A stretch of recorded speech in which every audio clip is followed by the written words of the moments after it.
My name is Sarah Mitchell, and for 28 years, I lived believing I was the unwanted daughter.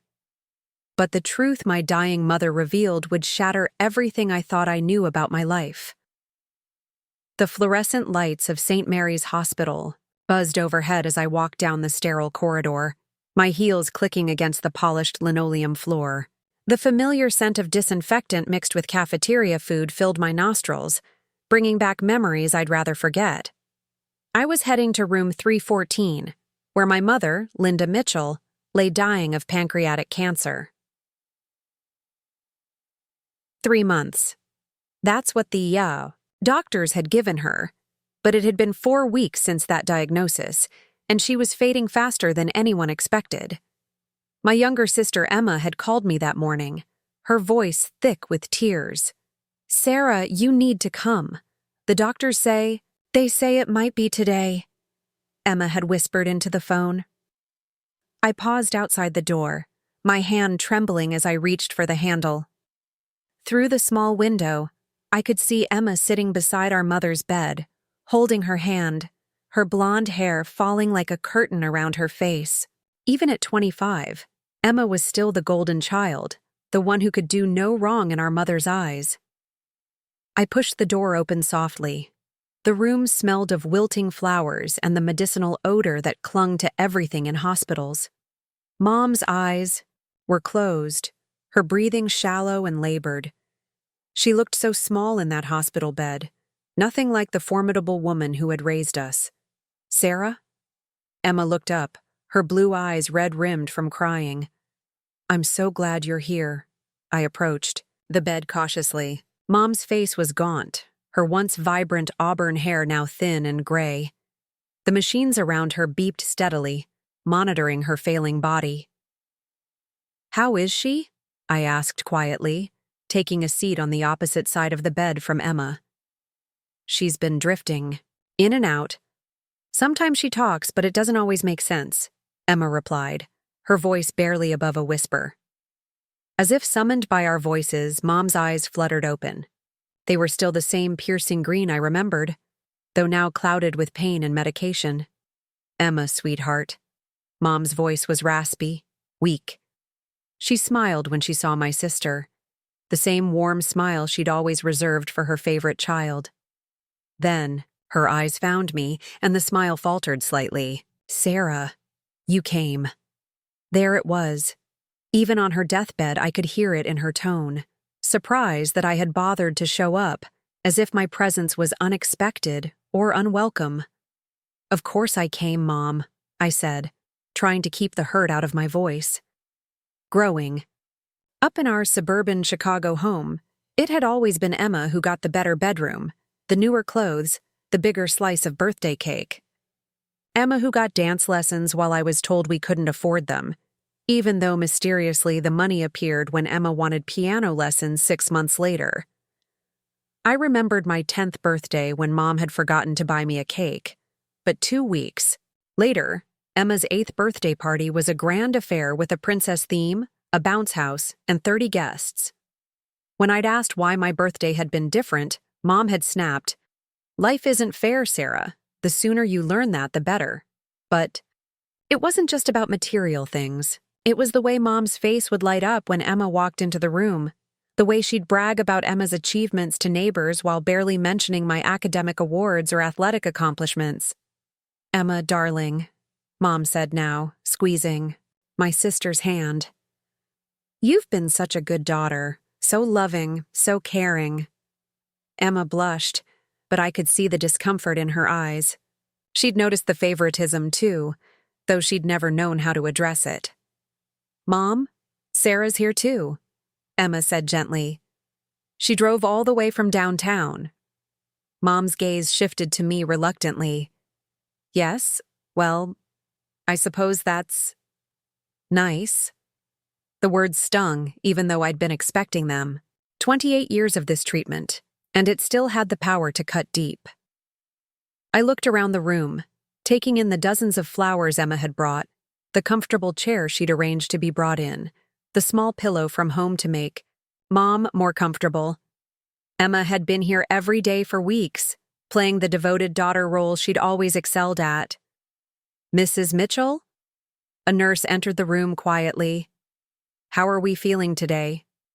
Mom's demeanor changed instantly when addressing the nurse. She became more alert, more present. "Oh, I'm managing, dear. My daughter Emma here has been taking such wonderful care of me." The nurse smiled warmly at Emma. "You're lucky to have such a devoted daughter." I shifted uncomfortably in my chair, feeling invisible as I had so many times throughout my childhood. After the nurse left, an awkward silence settled over the room. The only sounds were the rhythmic beeping of machines and Mom's labored breathing. "Sarah," Mom said suddenly, her voice slightly stronger, I need to tell you both something." Emma and I exchanged glances. Mom's eyes were more focused, now, as if she was fighting through the fog of pain medication. "What is it, Mom?" Emma asked, leaning forward. Mom's eyes darted between us, and for the first time in my life, I saw something that looked like fear in her expression. "There are things you don't understand about our family. Things I should have told you years ago." My heart began to race. In all my years of feeling like an outsider in my own family, I'd wondered if there was some explanation, some reason why I'd always felt different. "Mom, you should rest," I said, though part of me desperately wanted to hear what she had to say. "No." The force in her voice surprised all of us. "I may not have much time left, and you need to know the truth."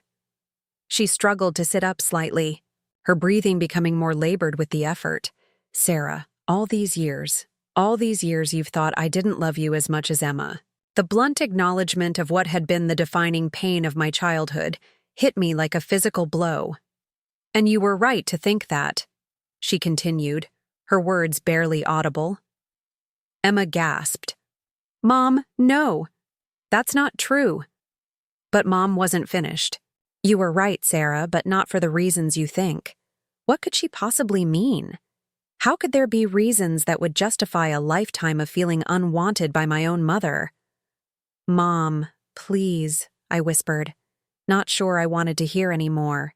She fixed me with those green eyes, and for a moment, I saw a glimpse of the strong woman she used to be.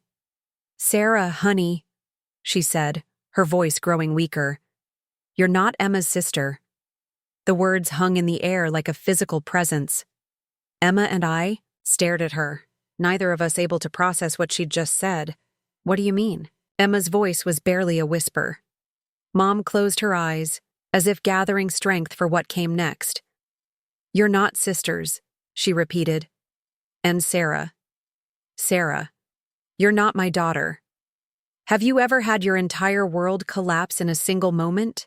Have you ever felt everything you believed about yourself crumble with just a few words?" But what Mom told us next would reveal a truth so shocking, so devastating, that it would change everything I thought I knew about love, family, and my own identity. The silence in the room was deafening. Emma and I sat frozen, staring at our mother, or rather, the woman I had called mother for 28 years, as her words echoed in my mind. "You're not my daughter." "That's impossible," I finally managed to whisper, my voice barely audible, above the beeping of the machines. "Mom, you're confused. The medication is making you confused." But even as I said the words, pieces of a puzzle I'd never realized existed began falling into place in my mind. The way strangers would sometimes look at me and Emma with puzzled expressions when we said we were sisters.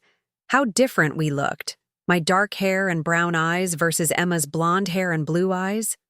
How I'd always felt like I didn't quite fit. Mom's eyes opened again, and this time they were clear, more focused than I'd seen them in weeks. "I'm not confused, Sarah. I've been carrying this secret for almost 3 decades, and I can't take it to my grave." Emma was crying now, silent tears streaming down her face. "Mom, what are you talking about? How can Sarah not be your daughter? How can we not be sisters?" Mom struggled to take a deeper breath, her frail hand gripping the bed rail.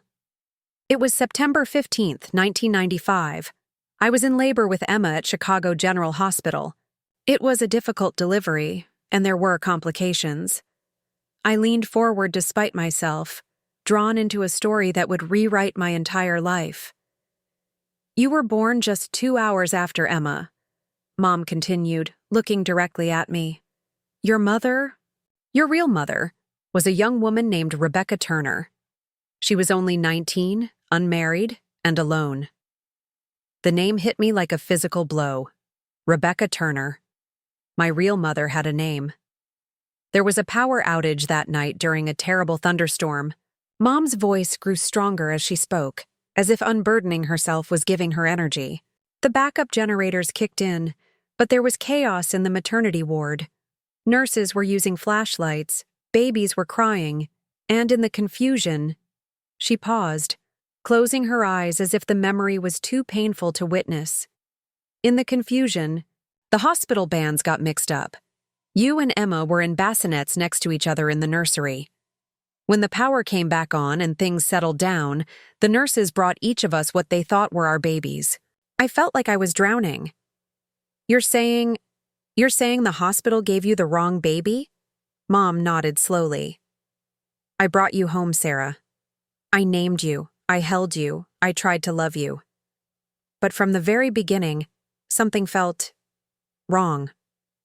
Wrong. The word came out harsher than I'd intended. Not with you, Mom said quickly. With me. I couldn't understand why I didn't feel that immediate, overwhelming love that mothers are supposed to feel. I blamed myself. I thought I was broken, defective as a mother. Emma spoke up, her voice shaky. What about me? What happened to my real mother? Mom's expression grew even more pained. Rebecca Turner went home with Emma, but 3 months later she died in a car accident. Emma was found in her car seat, barely injured, but Rebecca, she didn't make it. The room spun around me. I gripped the arms of my chair, trying to anchor myself to reality. Social services called me because of the hospital records, Mom continued. They said they had a baby who needed placement, and since we had been at the hospital the same night, they wondered if I might consider adoption. You adopted Emma? I asked, my voice hollow. I agreed to meet her, and the very moment, I held her in my arms. I felt it. That rush of love, that instant connection I had never felt with you, Sarah. I knew immediately that she was mine. Emma was sobbing now. But why didn't you tell anyone about the mix-up then? Why didn't you give Sarah back to her real family? The question hung in the air like an accusation. Mom's eyes filled with tears. Because there was no family to give her back to. Rebecca had no parents. She'd aged out of foster care. No siblings. No relatives who came forward. Sarah would have gone into the system. I stared at her, beginning to understand the impossible choice she'd faced. So you kept me, I said flatly. I tried to love you the way a mother should, Mom whispered. God knows I tried. But every time I looked at you, I was reminded that you weren't mine. Every time I held Emma, I felt guilty that I could love her so naturally while struggling to feel connected to you. 28 years, I said, my voice growing stronger with anger. 28 years you let me believe I was your daughter while treating me like a burden? 28 years you let me think there was something wrong with me, that I was somehow unlovable. There was nothing wrong with you, Mom said with more force than she'd shown in weeks.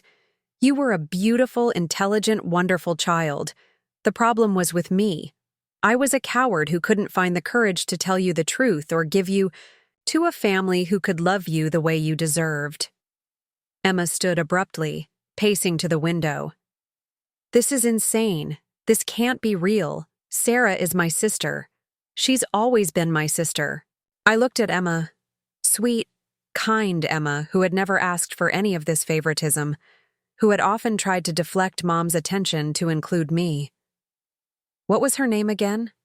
I asked quietly. My real mother? Rebecca Turner. She was studying to be a teacher. She loved books like you do. She played guitar and wrote poetry. Each detail felt like a small gift, a tiny piece of an identity I'd never known existed. Did she name me? I asked. Mom shook her head. The hospital records showed she had chosen the name Amy. Amy Rebecca Turner. Amy. My real name was Amy. Why are you telling us this now? Emma asked, turning from the window. After all these years, why now?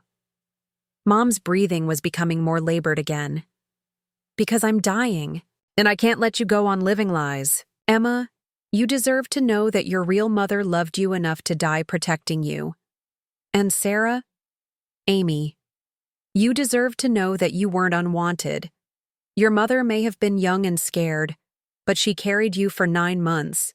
She gave birth to you, and in those first 3 months of your life, she loved you. I felt tears streaming down my face for the first time since entering the room. There's more, Mom said weakly. Rebecca kept a journal during her pregnancy. The hospital gave it to me when Emma was placed with us. I've kept it all these years, along with the few things she had with her when she died. Where? I asked urgently. In the attic, in a blue box behind the Christmas decorations. There are pictures, too. You look exactly like her, Sarah. I sat back in my chair, overwhelmed. Everything about my life suddenly made sense. The disconnection I'd always felt, the way I'd never quite fit into my family's dynamics, the constant feeling that I was on the outside looking in. But it also raised so many questions. What kind of person was Rebecca Turner? What dreams had she had for me? What would my life have been like if she had lived? I know this doesn't excuse how I treated you, Mom said, her voice growing weaker. I should have been stronger, should have found a way to love you completely regardless of biology. I failed you, and I'm sorry. Emma returned to her chair, reaching across the bed to take my hand. We're still sisters, she said firmly. DNA doesn't change 28 years of being family. I squeezed her hand, grateful for her certainty, even as my own world continued to spin. But what now? I asked. What am I supposed to do with all of this? Mom's eyes were closing again, exhaustion overtaking her. Live, Sarah. Live the life Rebecca would have wanted for you. Find out who you really are, not who I failed to help you become.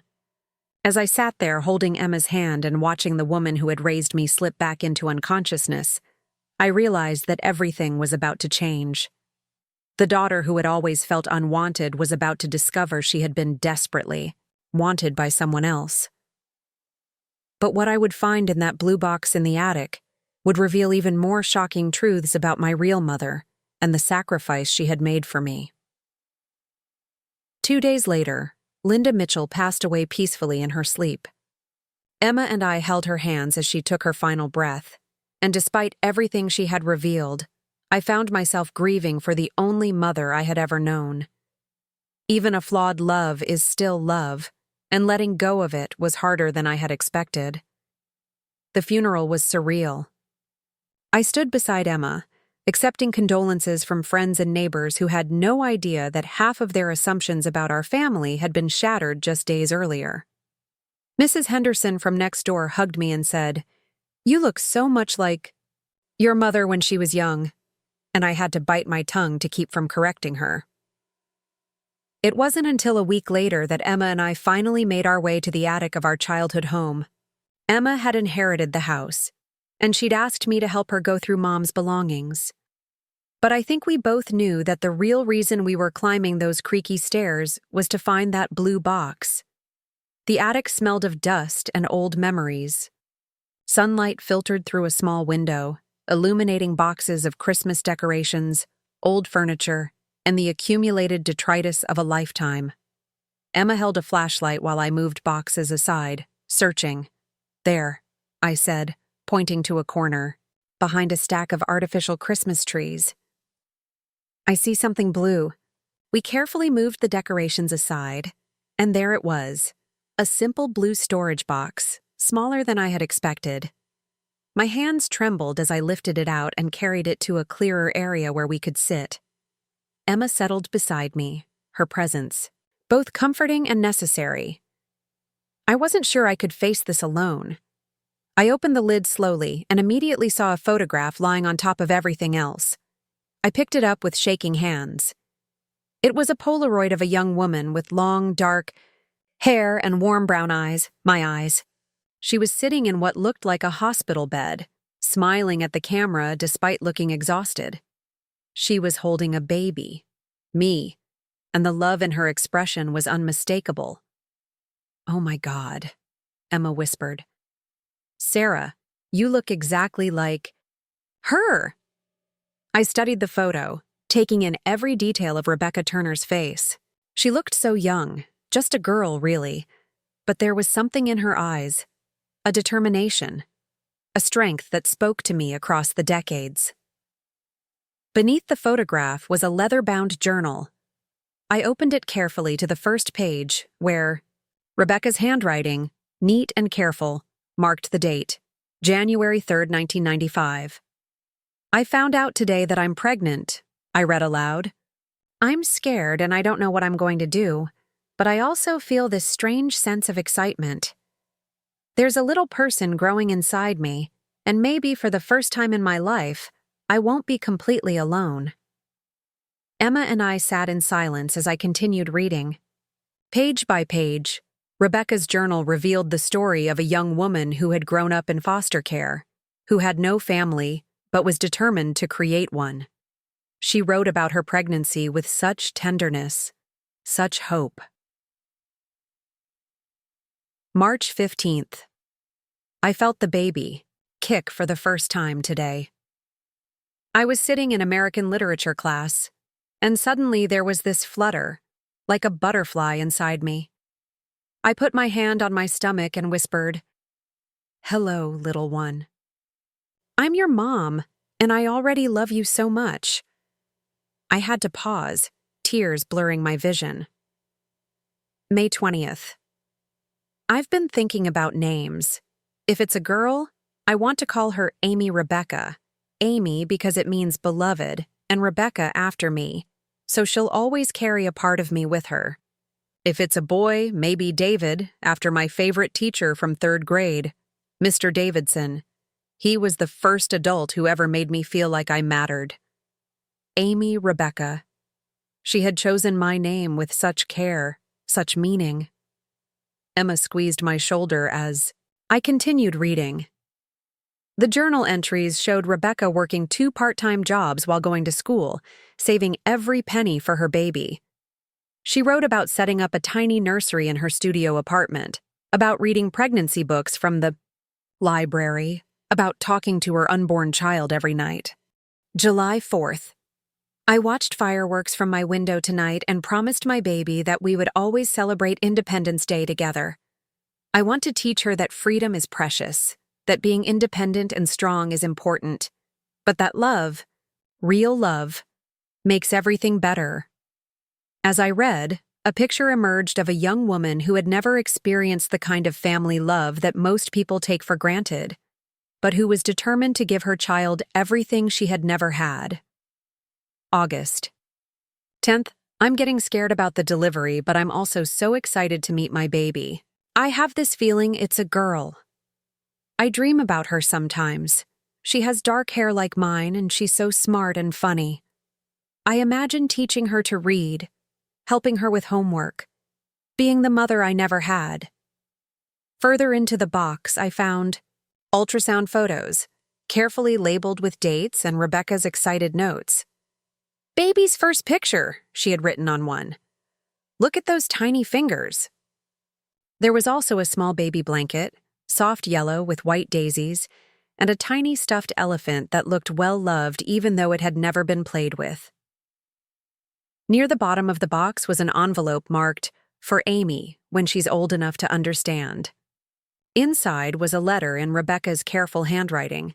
I took a deep breath and began to read. "My dearest Amy, if you're reading this, it probably means something has happened to me, and I'm so sorry I couldn't be there to watch you grow up.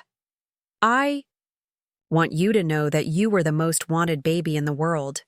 From the moment I knew you existed, you became my whole world, my reason for everything. I know I was young when I had you, and I know people probably told you that you were a mistake or an accident. But you weren't, sweetheart. You were a miracle. You were the family I had always dreamed of, the love I had been searching for my whole life. I hope whoever is raising you loves you the way you deserve to be loved, completely, unconditionally, fiercely. I hope you know how smart and beautiful and special you are. I hope you chase your dreams and never let anyone make you feel small. I used to read to you when you were in my belly, mostly poetry and classic novels I was studying in school. I hope you love books the way I do. I hope you find magic in words and stories. I dreamed of taking you to libraries and bookstores, of reading together every night before bed. Know that even if I'm not with you, I am so proud of you. Every breath you take, every step you make, every dream you follow, I am proud. You are my daughter, my heart walking around outside my body, and nothing will ever change that. Live boldly, Amy Rebecca. Love deeply. Be brave. And remember that you came from love, even if the world sometimes feels unloving. Forever and always, your mom. I couldn't finish reading through my tears. Emma was crying too, and she pulled me into a hug as we sat surrounded by the remnants of a love story that had been cut tragically short. She loved you so much, Emma whispered. Sarah, she loved you so much. At the very bottom of the box was one more item, a birth certificate. Not the one I had grown up with, but the original one from the hospital, before the mix-up was discovered. It read, Amy Rebecca Turner, born September 15, 1995, to Rebecca Marie Turner. I stared at my real name, my real identity, written in official black ink. What are you going to do? Emma asked softly. I looked at the journal, the photos, the letter, and felt something I had never experienced before. The absolute certainty that I had been wanted, that I had been loved from the very beginning. I think, I said slowly, I'm going to find out who Rebecca Turner really was. I'm going to visit her grave. I'm going to learn about the mother who never got the chance to raise me. Emma nodded. I'll help you. We'll do it together. Over the following months, Emma and I embarked on a journey to uncover Rebecca's life. We found her grave in a small cemetery outside Chicago, and I finally got to tell my real mother that I was okay, that I had survived, that I was living the life she had dreamed for me. We tracked down her college professors, who remembered her as a bright, determined student despite her difficult circumstances. We found her old apartment building and spoke to a neighbor who remembered Rebecca as a sweet girl who was so excited about her baby. Most importantly, I learned that Rebecca had been wrong about having no family. Through genealogy research, I discovered cousins on her father's side who had been searching for her for years. They welcomed me with open arms, sharing stories about the family I had never known existed. What started as the most painful revelation of my life became the greatest gift Rebecca could have given me, the knowledge that I was loved, that I was wanted, and that I came from a legacy of strength and resilience. I kept my name as Sarah. It was who I had become. But I legally added Rebecca as my middle name. Sarah Rebecca Mitchell, honoring both the mother who raised me despite her struggles and the mother who loved me from the very beginning. Emma and I grew closer than we had ever been. The secret that had created distance between us had, paradoxically, brought us together. We were no longer just sisters by circumstance, but sisters by choice. As I stood at Rebecca's grave 6 months after learning the truth, reading her poetry and placing fresh daisies on her headstone, I realized that love isn't always perfect, but it's always powerful. Linda had done her best with an impossible situation, and Rebecca had loved me completely in the short time she had. I was the daughter of 2 mothers, one who struggled to love me but never gave up, and one who loved me perfectly but couldn't stay. And maybe, just maybe, That was enough to build a life on. Have you ever discovered something about your family that changed everything?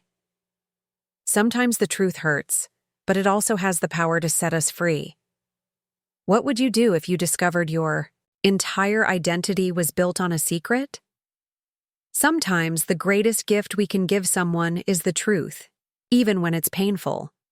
Rebecca's journal taught me that love doesn't always look the way we expect it to, but it's always worth fighting for.